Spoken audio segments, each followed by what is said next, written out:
Utilization and capacity metrics are key performance indicators for business and professional services companies. This model shows targeted utilization compared to budgeted utilization by project role.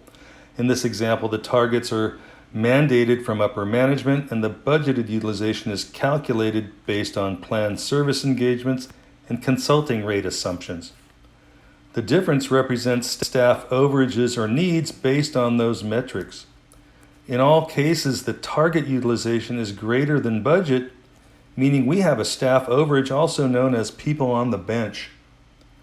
Let's see what impact a new service engagement would have on these results. Before we do that, here's a report that's tracking that shortfall in overage by role, and I'm also comparing two budget versions. You can see my budget against my working budget, and then a change or variance row there.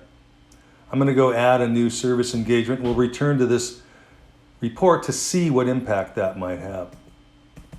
So here we are looking at our service engagements where we can plan projects and consulting services. I'm going to add an engagement to this model simply by copying a row.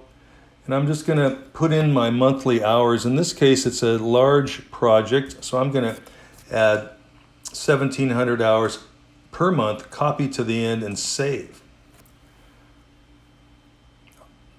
Now I'm going to return to that report, and let's refresh this to see what the impact of that new business would have on us.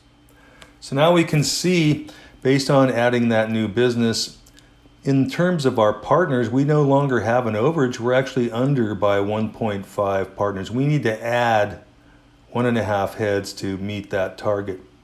Here we're about 0.4 short, almost right on as it relates to senior consultants, and we have a slight overage as it relates to my consultants.